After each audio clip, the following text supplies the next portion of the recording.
السلام علیکم ناظرین، آج ہمارے سوال جواب کا یہ دوسرا ایپیسوڈ ہے جس میں ہم نے علامہ صاحب سے سوال کیا تھا کہ کیا اسلام میں برتھ ڈے منانا جائز ہے یا ناجائز ہے، جس کے بارے میں علامہ صاحب نے بتایا تھا کہ برتھ ڈے منانے کو جو منع کرتے ہیں ان کے پاس اس کی دو دلیل ہیں۔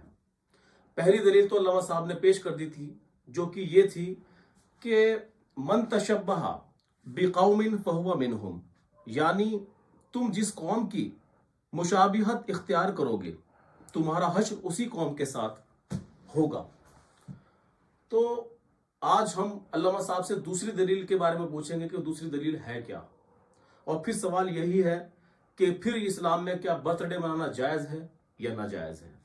تو علامہ صاحب ہر بار کی طرح آپ کا خیر مقدم ہے ہمارے اس چینل پر۔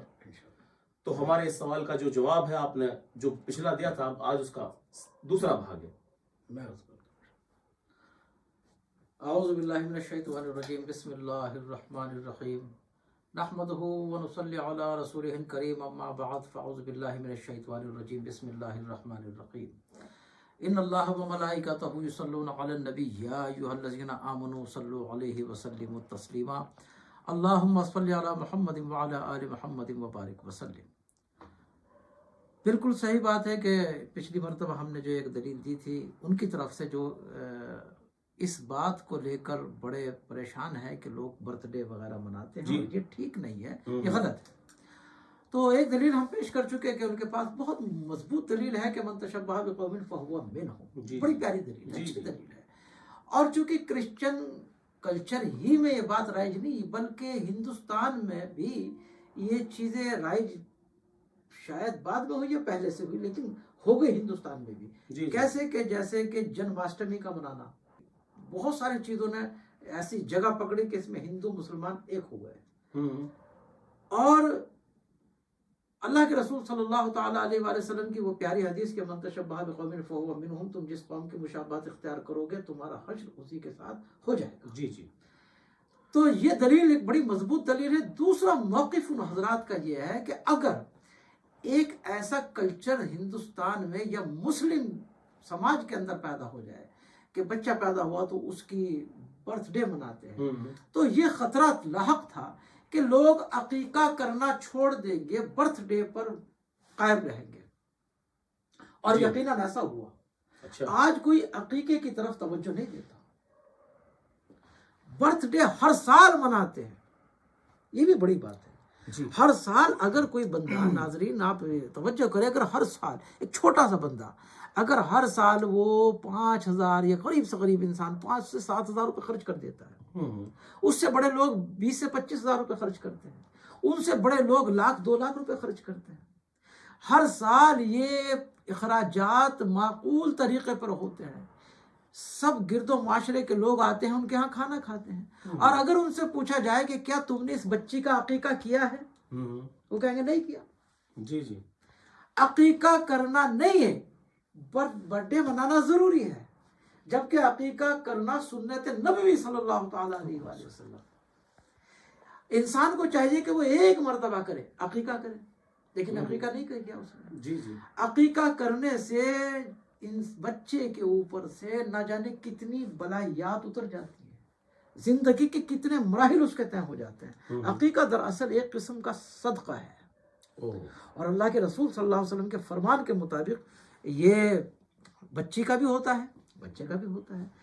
یعنی طریقہ کار کیا ہے ہمارے یہاں، یعنی اسلامک کلچر میں کہ بچہ پیدا ہوا تو اس کا جو ہے 4 سے 5 یا غالباً 6 دن کے اندر اندر اس کا نام رکھ دیا جائے، اور پھر اس کا عقیقہ کیا جائے، اور اس کے بالوں کو اتروا کر اس کے وزن کے مقدار کے مطابق چاندی کو صدقہ کیا جائے۔ ٹھیک ہے نا؟ تو یہ عقیقہ نہیں کرتے لوگ، پھر برتھ ڈے مناتے ہیں۔ تو اس حساب سے پھر وہ جو لوگ منع کرتے صحیح کرتے ہیں۔ آپ ہر سال 10,000 روپے ہر سال روپے خرچ کر رہے ہیں، لیکن آپ ایک مرتبہ عقیقہ نہیں کر سکتے 50,000 روپے لگا کے۔ یہ کرنا چاہیے نا۔ دراصل یہ بات ہے۔ پھر دوسری بات یہ ہے کہ اگر کوئی انسان، ایک انسان عقیقہ کرتا ہے، برابر والے بچے کو ہرس آتی ہے، اس کے گھر میں یہ انتظام نہیں ہے، وہ قرض لے کر بیچارہ برتھ ڈے مناتا ہے، یعنی معاشرے کے اندر تم ایک ایسی لکیر کھینچ دو گے کہ پھر برتھ ڈے منانا مجبوری بن جائے گا. اس ماں باپ کی جو بیچارہ مزدور ہے، رکشہ چلاتا ہے یا صبح سے شام تک تشلا ڈھوتا ہے، پھاولا چلاتا ہے، لیکن وہ بھی اس مجبوری میں کہ میرے بچے کا دل آزاری ہو رہی ہے، وہ سامنے والے کے بچے کو دیکھ کر رو رہا ہے، تڑپ رہا ہے اور اس کا برتھ ڈے منا رہا ہے، اس اعتبار سے کہ تم پر ایسا کلچر طاری نہ ہو جائے کہ تم سنت نبوی کو چھوڑ کر اور ایک دوسرے کلچر کی تعلیم پر عمل کرنے لگو، اور آپ کے اندر یہاں تک نوبت آ جائے کہ اگر تمہاری جیب میں پیسہ نہ ہو تو برتھ ڈے کی تاریخ پر وہ قرض لے کر بھی وہ کیک کٹوانے کی رسم کو انجام دے. اس لحاظ سے بھی برتھ ڈے منانے کو منع کیا جاتا ہے اور علماء کرام اس کی مخالفت کرتے ہیں. اس کا مطلب یہ نہیں، جو میں نے وجوہات بتائی یہ اس کی وجہ یہ ہے کہ ان وجوہات کے مطابق اس سے اختلاف کیا جاتا ہے، نہ کہ اس کے اندر کوئی شرعی عذر عائد ہوتا ہے. آپ سمجھے؟ یعنی شرعی طور پر تو اس پر کسی طرح سے ناجائز یا حرام کا فتویٰ نہیں دیا جا سکتا. لیکن یہ وجوہات جو ہے، جو میں نے آپ کو سماجی حالات بتائے اور جو میں نے آپ کو بتایا کہ لوگ عقیقہ نہ کر کے برتھ ڈے مناتے ہیں اور قرض لے کر ان تاریخوں کی رسموں کو نبھاتے ہیں، تو ایسے لوگوں کے معاشرے کے اندر یہ پوری طریقے سے اس انداز سے پیوست نہ ہو جائے، اس لیے اس کی مخالفت کی جاتی ہے. اس لیے برتھ ڈے منانے کو برا کہا جاتا ہے، اس لیے وہ لوگ اختلاف کرتے ہیں. اب رہا سوال اس بات کا کہ جو لوگ اس کے موافق ہیں یا جو لوگ کہتے ہیں کہ جناب اس کو تو کر لینا چاہیے، کیوں کہتے ہیں کر لینا چاہیے، تو اب یہاں سے سوال یہ پیدا ہوگا کہ پھر اس میں عید میلاد النبی کا بھی کی بات آ جائے گی.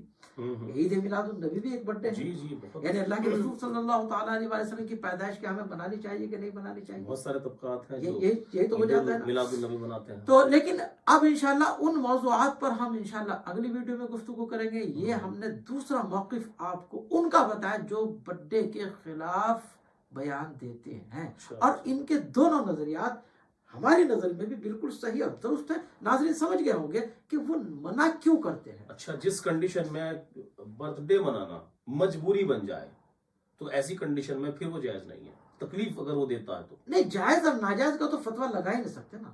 یہ تو سماج دیکھے گا نا کہ اگر ہم میرے کرنے سے سامنے والے گھر کے اندر ایک دبیدہ پیدا ہو رہی ہے، وہاں ایک ٹینشن پیدا ہو رہی ہے، وہاں دقتیں پیدا ہو رہی ہے. میں ایک ایسی گلی کے اندر رہتا ہوں جہاں 50% طبقہ غریب لوگوں کا ہے لیکن 50% طبقہ امیر. ان امیر آدمی کو چاہیے کہ وہ اپنے گھروں میں ایسی تقریبات کو ذرا سا اوائڈ کریں تاکہ ایسا نہ ہو کہ وہ بیچارے غریب لوگ جو ہے وہ تمہاری حرص میں قرض لے کر کچھ اپنی چیزیں رکھ کر وہ ہیزیٹیشن کا شکار نہ ہو جائے، اور جو ان کے بچے رونا نہ شروع کر دے کہ امی وہ فلاں کا برتھ ڈے وہ سامنے والے گھر میں ہوا اور ہمارے یہاں برتھ ڈے نہیں ہو رہا. سماج میں دیکھو یہ چیزیں آئیں گی تو خلفشار تو پیدا ہوگا، سماج میں یہ چیزیں ہوں گی تو دکھ تو پیدا ہوگا. تو بھائی ہم امیر اور غریب، اسلام اس چیز کو نہیں مانتا. اسلام کی نظر میں اگر کوئی 1 روپیہ کا آدمی ہے وہ بھی اتنا ہی قیمتی ہے، اگر کوئی 1 ارب کا آدمی ہے وہ بھی اتنا ہی قیمتی ہے. یہ نا کہنا ہے وہ اللہ اقبال نے کہ آ گیا ہے لڑائی میں اگر وقت نماز، ایک ہی صف میں کھڑے ہو گئے محمود و عیاد، نہ کوئی بندہ رہا اور نہ کوئی بندہ نواز. یعنی اسلام نہیں مانتا کہ کوئی پیسے والا ہے، اسلام نہیں مانتا کہ کوئی غریب ہے. کل المؤمنین اخوۃ. اسلام تو یہ جانتا ہے کہ یہ لا الہ الا اللہ محمد رسول اللہ پڑھا ہے، اس نے بھی لا الہ الا اللہ محمد رسول اللہ صلی اللہ تعالیٰ علیہ وسلم پڑھا ہے. تو یہ اسلام کے نظر میں دونوں کا اسٹیٹس ایک دم برابر ہے، ایکول ہے، ان میں کم یا زیادہ نہیں ہے. تو اسلام اس نظر سے دیکھتا ہے، اس نظر سے ہی وہ اختلاف کرتے ہیں. لوگ جو اختلاف کرتے ہیں کہ ایسا نہ ہو کہ آپ کے پاس تو پیسے ہیں، آپ تو ہر سال 10,000 20,000 50,000 اپنے بچوں کو خوشی کے لگا سکتے ہیں، لیکن تمہارے بچوں کے ساتھ میں کچھ غریبوں کے بچے بھی پڑھتے ہوں گے، تمہارے بچوں کے ساتھ میں کچھ غربا کے بچے بھی کھیلتے ہوں گے. اگر آپ نے بالکل کمپلسری بالکل یہ اپنے گھر میں فائنل کر لیا ریگولر کرنا ہونا ہے، تو پھر تو بچے کے دماغ میں آ گیا نا کہ ہم اتنے غریب ہیں، ہم ایسا نہیں کر سکتے. البتہ اگر کبھی کر لیا جائے، کبھی چھوڑ دیا جائے، اتنی پابندی نہ کہ تو شاید ہمارے ہمارے لیے جو ہے وہ ہمارے نظریے میں وہ ٹھیک ہے.